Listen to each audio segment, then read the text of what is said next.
Bonjour fidèles internautes, bonjour, je vous aime tous. Ezali Wabino Sephora Kings. Il y a Tindika TV, Mikolo pour la retrouver ngai na Tindika TV pour s'abonner et c'est juste beta Tindika TV pour cause d'informations ezali précises, réelles na Tindika TV. Je vous aime tous. Tindika TV, number one.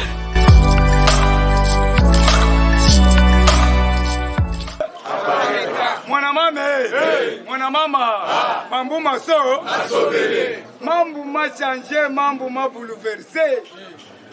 Le tonnerre a grondé, le nuage a greffé. Il y aura le grincement des dents, mes chers amis. Il y aura le tremblement de terre. Le discours le plus attendu au monde. Discours de Félix Antoine Tshisekedi Tshilombo Mukwantombo Lomo Amai. Beta Maboko Makasi.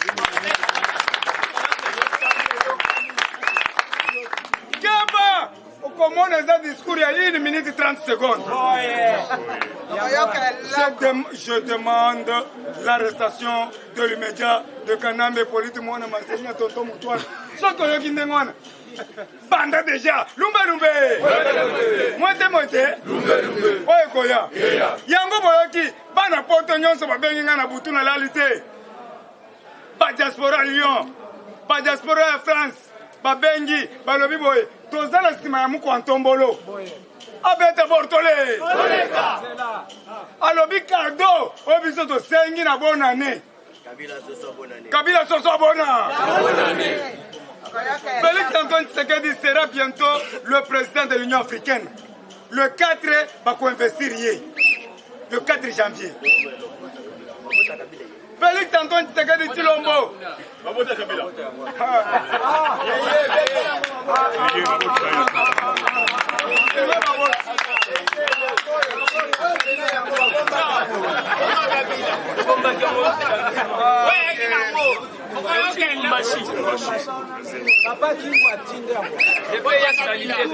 Merci beaucoup na papa Tungu wa kumwanza mtoto Katanga yena Bikumba batika ki na jardin.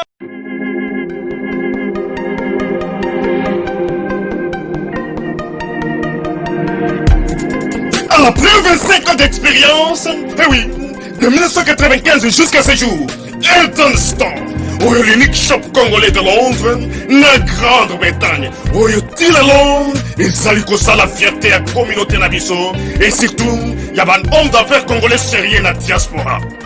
Oh yes. C'est créé Elton Store et Zali Kakamoko, le sérieux, accueil, na service qui t'a qu'on a client naïe. Avec ma produit naïe, où il y a première classe, il y a qualité supérieure. Oh, il y a ma bombe à Eden Store. Oh yes, mon crime bimbe yeba. Ma maman à Londres va confirmer. Eden Store, c'est le berceau des produits cosmétiques. Il y a solo produits originaux. Et yes, les alipes perso et produits alimentaires naturels et organiques. Au travers de nos produits cosmétiques, Eden Store détient le secret. Secret ya solo, où ya poso ya maman moi c'est qui toko. Poso ya moi so penza basali kolula, poso ya moi so mobala kotala ya lembate. Poso so ko tamboli masanga sima. Eh oui, yango ne ba produit so te kama na kati Eden Store. Na ba produit alimentaire, où ya Eden Store, yango de secret ya cuisine ya maman congolaise. Eh oui, nyonso ko so pensa mobali na yo ezali. Pondu, matembele, ngai, ndole, fumbwa, ndunda, bilembwe, oyo nyonso penza, oyo kobonga pona cuisine na ezali. Oh yes. Olingi mobali na yo asepela na yo libela na libela. Olingi mobali na yo atala ka yo lokola mwasi azali kolula sika. Oh yes. Olingi mobali na si sabiloko nyonso tela ka ye na mesa. Secret zali kaka moko. Eden Store.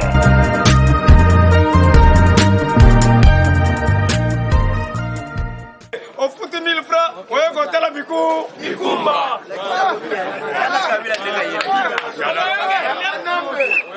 Brodo. Ok. Viva. Mes chers amis de la Biboé, l'Afrique entière obéit à un homme. Toute l'Afrique obéit à un homme, un Cassandre, un visionnaire. Félix Antoine Tshisekedi Tshilombo Mukwantombolo, moi Maï. Mon pépé Asika. Et l'on y a fait, monsieur propre, à son arrivée, le Bruxelles. Tolobi Boé, 5 pays. Tous les 5 pays acceptent de lui doter un brigade spéciale. 5 pays, Beta Maboko. 5 pays bandimi. Basiba bandi au côté na est. Kanambe yowana okomi na Chikapa. Akei makolo na butu. Kenazo kende kaka Kolwezi na banda bitumba. Bitumba na nani? Okobunda na ya Olive. Okobunda na Kamere wa komi grand patron. Merci beaucoup Kamere ajiba kimbongo na biso. Siko libumu ekomi yao. Le monsieur ventripoté. Olugai ki patron. Okomi ventripoté. Mukishi ya avocat. Yani Raphaël. Yani. Avandi na kati. Raphaël. Vanda kuna. Bimisa libumu. Fongola pe makolo. Libumu epi mataki. Soke kotoboka. Ya biso ni na kati. Yo bomaki mutu. Maintenant siko mutu wana sifasa la bagesse na kati ya libumu. Soki afongoli makolo boy. Libumu ekomiti yao. Ya biso ni na kati. Yango tolobi boye. Kamere akokende Afrique du Sud te. Peuple congolais lobi soki babimisi ye bake kosala rébellion.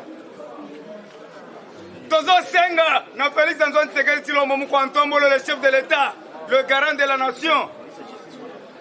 Longola Barnabé na prison ya Makala. Tinda na ye na atana ekafela. Banza ko disperser bango. Po balingi bakota na prison place moko. Basala dégâts, bapanza prison Makala. Kabale za kuna na kati babengai. Kabale zo sala na kati ya prison.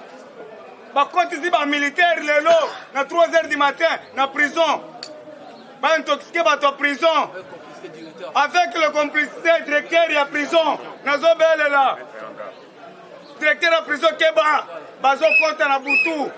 Po ba sala évasion à le batwa bima ba pesi ba ngwa minduki. Échec total. Ba bimisa ba prisonnier nyonso minene baza kata prison. Ba tika ba ngwa ba prison mususu. Ba panza prison Makala. Kabala zo sala butu butu. On a le bakité. Merci Naïe chef. Inspection générale de finances. Il a saisi le dossier d'un honorable voleur qui répond au nom de Bitijula Maïmba. Bitijula Maïmba, un mauvais gestionnaire des choses qui se fait cacher dans une institution de la RDC. Il a laissé une plaie profonde au Daipen, une épaisse viva. Boyoka, Kabila a tient Moutoumoko, Kombonae, Bitijula Maïmba, a contrôlé Kakokota et Félix Nansele. Nakobimanae, a tient fils directeur à Daipen. Nabilanga, mais nous avons fait rapport nyonso. Félix a contacté na télé. Abimi boy. Bitisi la musala na wesi. Siko biloko yo koyeba ngo ndengeni. Yo il faut payer 500 francs. Ponga ba so penga ngai loba. Ngana za kana dai pen kuna nansel. Bitisi la Maïmba, un mauvais gestionnaire des choses qui se fait cacher dans une institution de la RDC. Il a laissé une plaie profonde au Daipen. Il fut nommé par Nanga. Nanga Moutoatinda Ekuna. Et puis Bitizila a 3 fonctions. Moutoumoko. Azali député national. Bitizila Azali professeur. Ce qui est à l'université Nîmes. Bitizila Azali ex-directeur ya Daipen. Bitizila Azali militaire sous coulisse colonel. Maintenant, ma fonction nyonso wana ye moko. Baninga bakolia ndengeni. Azozo mbongo ya ki colonel. Azozo mbongo ya ki professeur. Azozo mbongo ya député national. azozwa mbongo ya directeur ya Daipen ya renseignement pe apesaka Kabila chaque jour cours anglais tozalaki na yere bazopesa nazalaki na Kimbuta babengi ngai pate bato bafandisi ngai tozalaki na ye Bichizila aza professeur ya anglais ya Kabila chaque jour apesaka abimaki boy yango yoki bazolo baketoko bete mbuma Bichizila batie na ndani azolandala mukontombolo zala mayele mukontombolo azotambola na sereboy na Bichizila Bichizila aza prêt ko beta boy mukontombolo yebi Bichizila na tangi wana déjà sutuki Zila yebi ndengeni Bichizila azaka soki mukonza kote la Daipen aye mukonza kuna eza boy aza pembeni c'est-à-dire aza le réformer ça va tourner kaka boy azoko kandete match na yo échoué na ngo tolobi boy il a détourné 45 millions en scellé après ça ngo Kabila Bichizila akati mbongo ya scellé 45 millions de dollars après ça ngo na kanambe politiquement na Marceline kwa la démonstration yango boyoki na butu lelo bakaboli mbongo na baka nyonso bakaboli ba 10 000 na baka nyonso balobi le 2 kaka président zole abandi koloba bino bobandi ko beta bosala ba monotov bozikisa bato botumba bapine na nzela me oto kozwa chikumbujande ndeko nazoka te oyo totambola na bachikumbushi atani sete moko boyo osala ngo bien oyoki keke atumbi pinao sala ke kaka boyo chikumbujande. Ok, mes chers amis, tous obtenez. Comment on a bracté, tous on a quatre bitumba. Entité. Balobi Daipen est une entité sans statut, sans ordonnance, sans soubassement. Ils ont deux contrats, l'un pour la réhabilitation de l'entrée de gestion, deux réhabilitations non achevées, avec 3 audits qui manquent la gestion. Patrimoine de Daipen, soubassement simple lettre de l'ancien DIRCAP. C'est-à-dire caméra pesale bango kaka lettre. Mbongo nyonso Daipen banokende na maboko ya kamera. Avant bakanga ye asali kaka lettre ya pamba. Atikeli bango. C'est-à-dire mbongo nyonso Daipen ekendaka epa Kabila 45 millions. Bande konangai. Trop c'est trop. Il faut to ravir ba entreprise nyo. C'est-à-dire les deux messieurs Bichizila Maïmba Martin chargé de mission. Il est chargé de mission. En même temps, vice-directeur. En même temps, chargé de mission. Il est chargé de mission. Professeur, député national, 3 fonctions. Cumul de fonctions. Doit être arrêté de l'immédiat avec monsieur Wakilongo Gédéon. Bazami Balé. Wakilongo Gédéon. Le chef de division d'Aipen Présidence. Palais de la Nation. Moussala aussi. Ils ont volé systématique. Barnabé. Bon confondre te Batouabenga na Boutou Mobimba. Barnabé est différent de Karoubi Bini Kikaya. Karoubi Bini Kikaya aza mutu mususu. Barnabé aza mutu musu. Amibengi Kadogo. Tata mukolo yeza Kadogo.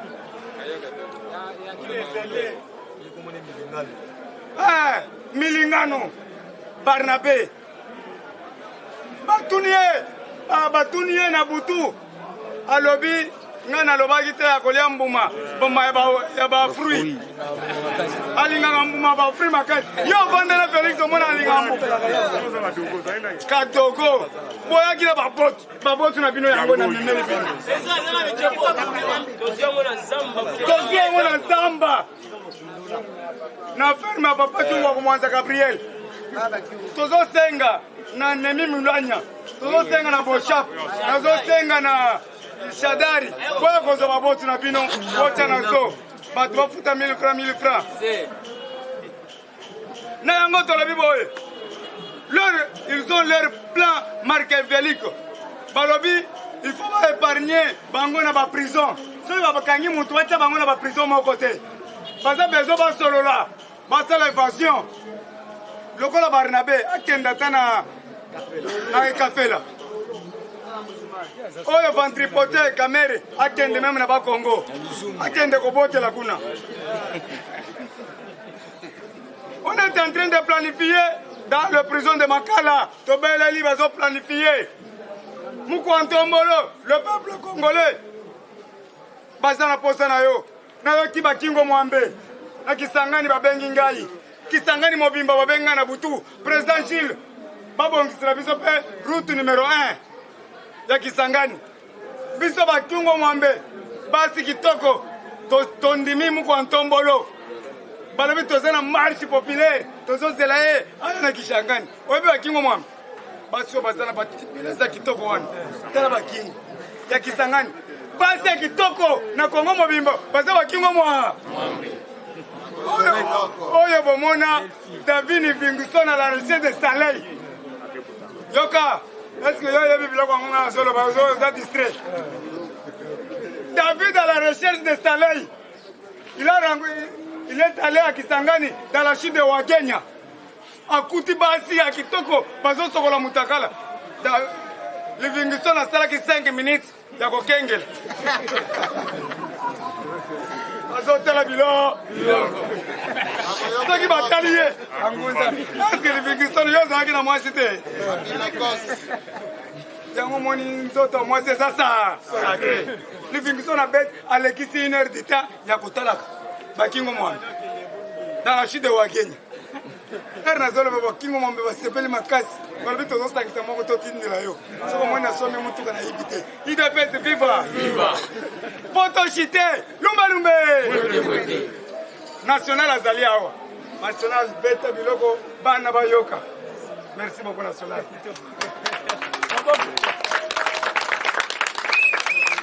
UDPS viva. Viva. UDPS viva. Viva. UDPS viva! Viva! Viva! Viva!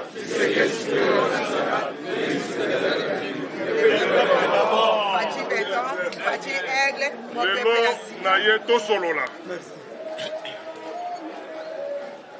Ndenge na ye tosolola eloko ya liboso na koloba na bino eza ke combattant nyonso ya UDPS amiyeba deja yakomi agent ya renseignement. Beta maboko.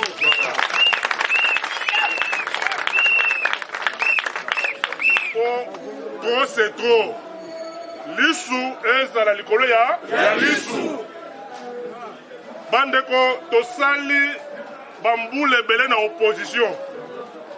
Tonyokwami to perdre bandeko belé. Bamusu style l'autre monaka bango te. Toyeba est-ce que bakufa? Est-ce que bazali? Toyebi situation na bango te. Pendant plus de 3 décennies, Antonio Kwami. Mais lelo oyo, donc juste pouvoir, mais ebele na kat na biso, bazala no distrait. Makambo ese ebele. Ebele bakanisaki ke lokola président Félix a commis na sommet ya mboka bitumbesili non. Bitumana est tant que l'ennemi Kabila est parmi nous. Voilà. Oyo mututo bengi, le vrai ingrat, c'est Kabila na batunaye. CG alobaki yango. Yamboto kota na fond ya masolo na biso mokolo lelo, nazali ko pesa précision ya eloko moko. Batu bayokaki secrétaire général Mabe na oyo etali kamere. Et c'est un gars qui a vérité nini. Batu ya FCC tango bazalaki na cabinet. Tango Mwilanya azalaki na cabinet ayebaki mafia ndenge bazala kosala mafia na bango kuna. Avant passer la remise reprise.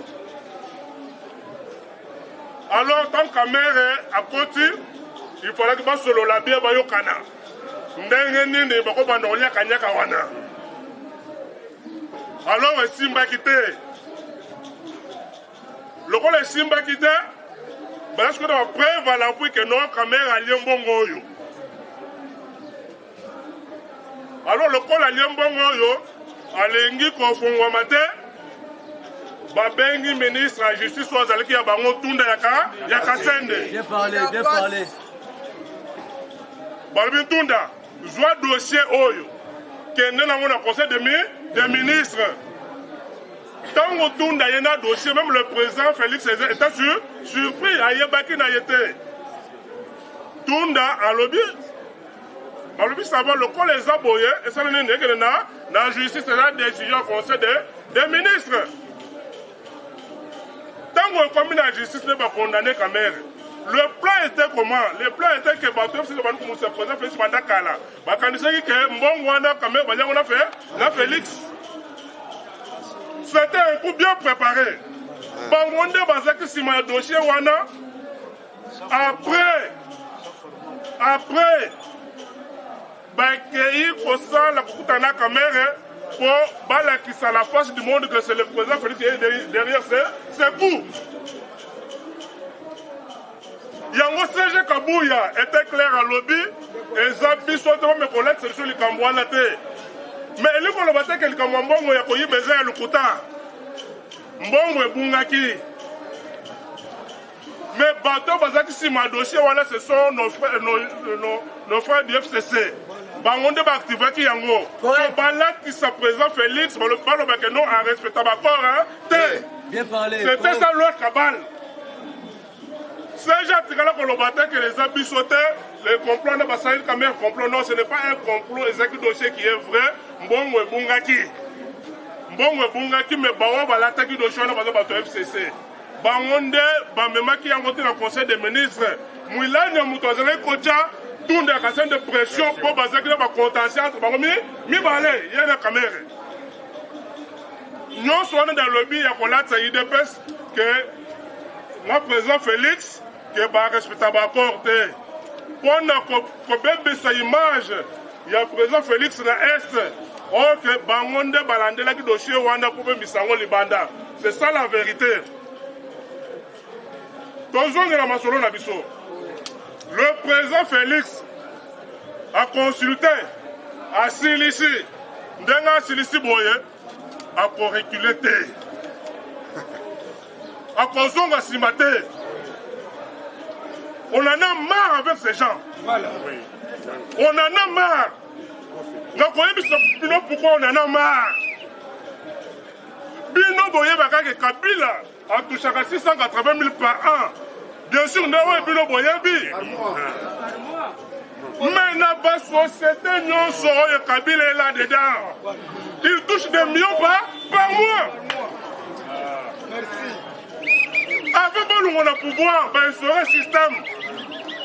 Système où on est, besoin de se servir. C'est-à-dire que nous avons besoin de la caisse à l'État, mais les autres échappent la caisse à l'État. Voilà. Les autres échappent la caisse à l'État. Il y a besoin de budget de mission commentateur. Au moment de prendre bon, vous allez échapper la caisse à l'État et les Kina, il y a budget pour nous aller en Boka, il y a une année.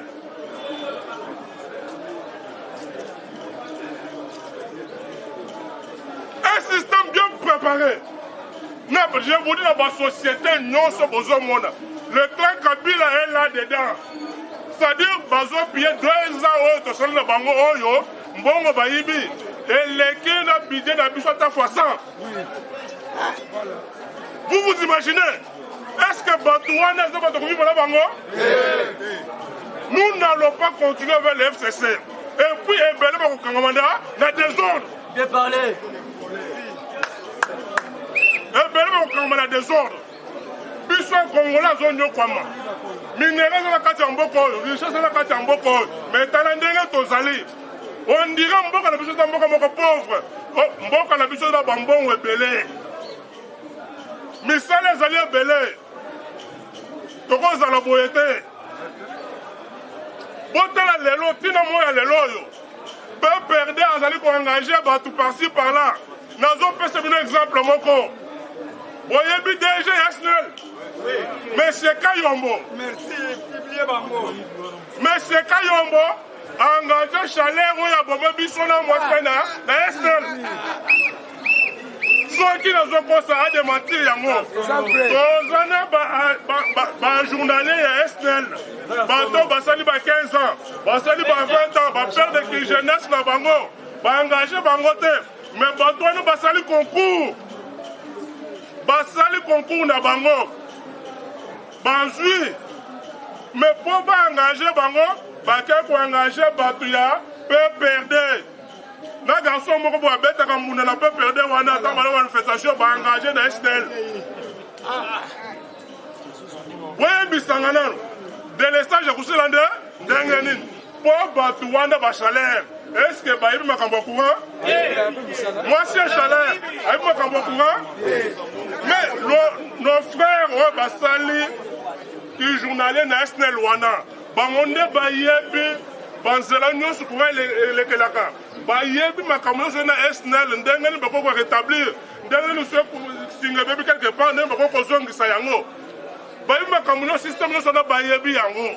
Mais bonjour que nous avons battu, on va y aller à taille comme côté. Na kati SNL, pour baser votre parti politique na bino, vous engagez bango, vous bouki, vous boycottez ce chef de l'État, on va dire que vous engagez batuna noté. Mais vous sali en la volonté na bino, ou en a de lobby qui est en politesse. Devant les chefs de l'État, vous bandez quand on a balancé le lot. Abou, nous n'avons pas besoin. Il y a besoin de manifester qui est une politesse devant les chefs de l'État. Nous disons non et non. Et finir la coalition. On ne peut pas encore demeurer avec cette coalition-là.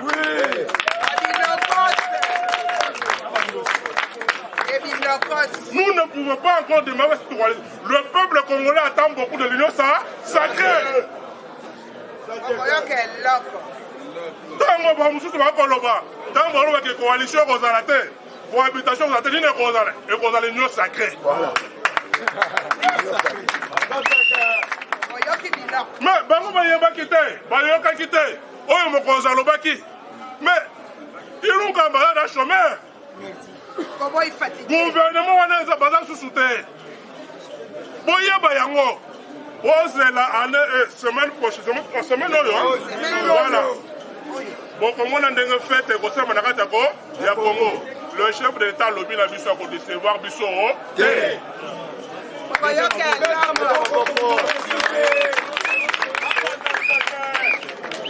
Pour décevoir Bissoté. Alors, place Yozali. Place Yozali, tu veux déjà plan Yosso. Il y a un Bollandais qui parade lobby. Parade de Selemaki. C'est la machine à la générale Kiwewe. Pour n'en a salaki yango. A salaki yango pour Batouanda Babandaki déjà bas. Pour aventure na bango. Pour nous contacter. Les militaires pour nous dire que non. Et puis l'information est commise. On a général qui est soldat. Dans ce pays-là, qui est soldat, mon lobby, Félix Toumela Nayo. La carte à parade. Les militaires ont compris. Kabila ne connaît pas Abomi bango pendant des années. À la liste bango zala. Les Londais à l'ingazon passé la bango ni.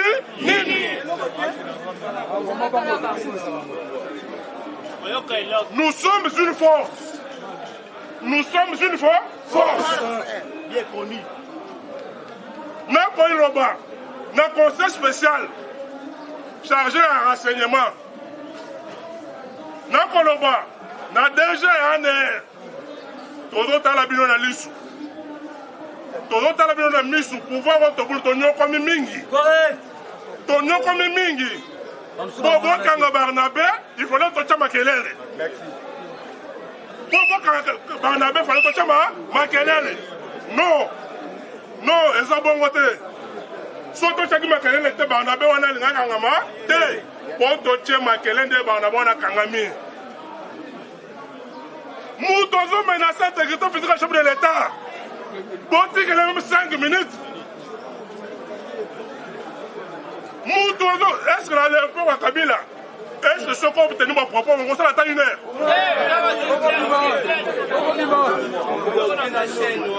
Chef de l'État n'a mon liberté. Le chef de l'État n'a pas d'amis.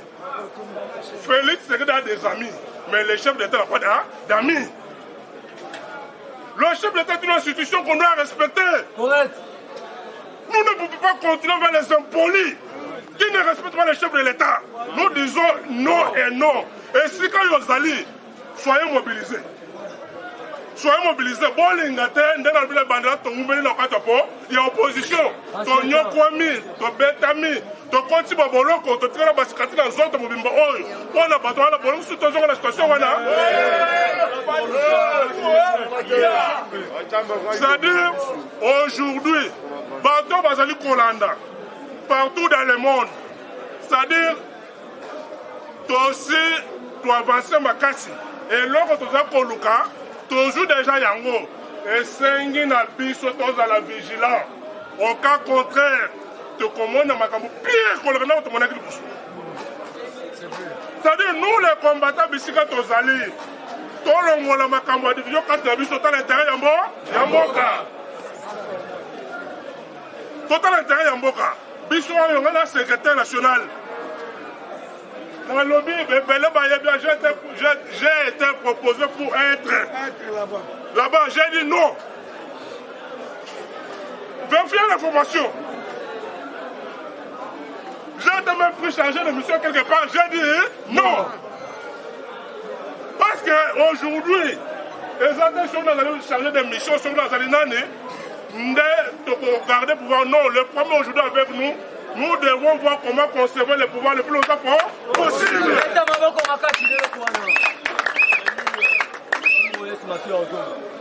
Misala, on va le soit que tu conserves le pouvoir le plus longtemps possible.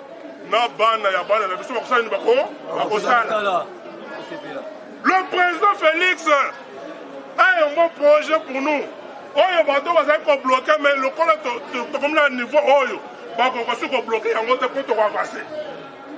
Au moment où je vous parle, constitution concernée malgré Covid des alliés, Azo Yamba, Makambo Salem Yamakasi, et je vous informe, je vous confirme que les choses vont changer. Amen. Les choses vont changer. Amen. Et pour toi, que nous avons déjà la majorité. Bama tabakita mabunda kusani ne yakouwe akokwe kala mingi te. Ya kanisa qui le conseil d'État échappé, elle n'a pas échappé. Elle n'a pas échappé. Bah pour ça Kaboun, bah kanisa que c'est fini. Mais à cause de la bango en force. À cause de la bango en force. Pour nous connaître que moi na côté la kako. Bah kanisa que parce que Kalina Félix balakisi babisi biceps na bango avec te wana za mwana police mu munene abeti bango bana liko ya likolo kala kola senu bango ke bazaba bazabana.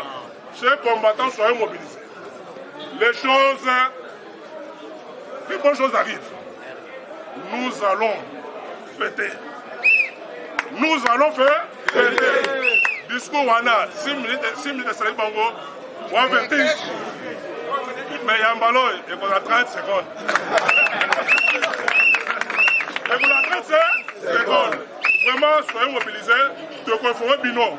Avant de discuter de ça, les matokoya a apporté à disposition. Pour toi, il y a déjà un plan là-bas. Et pour toi, c'est à d'avance qu'il y a Simba. Merci beaucoup. Baroya balingi ko dénaturer par propos ya CG. A toute la kitolo ntuna ya kasenda lobaki yango. Oyo alingi aluka ba archive wana akomona yango. UDPS viva viva. Na yebisaka bino national ya uti ko repetango lelo. Ayaka karara yebisi bino ke bino nyonso ndenge bozali awa na nome bino baja ya sécurité. Lukuta lelo vigilance emata. Colère paix emata. Recensement ya bantu ya FCC emata. Opération Toyibindako emata. Ataki tembe ya konaje Bernabe bakangere wapi? Amai akenda kuluka nini? Donc ebandi. UDPS viva. Mais fête ya munene. Nazo senga na président de la République.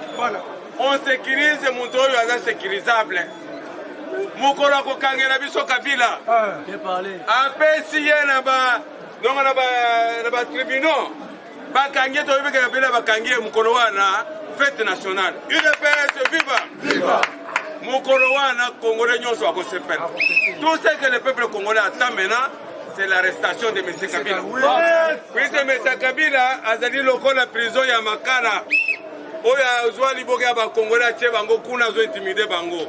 Soki bakangi bango Donc le président de la République aura à libérer nos Congolais pris en otage par M. Kabila. Puisque Dozo Kamwa, que va professeur d'université à Congo, basali biso soni. Même Kabila yebisi bango, nazata na 15 personnes te ya ko accompagner ngai. Mais malheureusement batondi kuna ebele. Et puis bazokende kobina diare lo simanaye, bazokende ko s'incliner, bazokumisa bakomisia lokola nzambe ya Congo. Muntoyo origine na yepe yebani madame te bazoyebisa que azamwana adoptif, un enfant adoptif de Laurent Désiré Kabila. Bon moni bano ya ko adopter, bazaka très dangereux. Donc aza tuchi, aza rwandais, azonga ipana bango. Président akokisa maloba ya papa. Papa en 2011 qui a donc arrêtez-moi ces garçons. Amenez-moi vivant et ligoté. Et que pris mes alliés. Puis je vais te promettre, président de la République, aïe la biso Kabila ligoté. Pris menaye et alliés. Il devait se vivre. Aïe la biso Kabila ligoté. C'est l'épine dorsale, le mal congolais, l'obstacle majeur du développement de la République démocratique du Congo. Donc, ce qui va l'ongolier, Congo est permis et puis est décollé. Il devait se vivre. Yamuke Nazaki Nango, Yango Ana.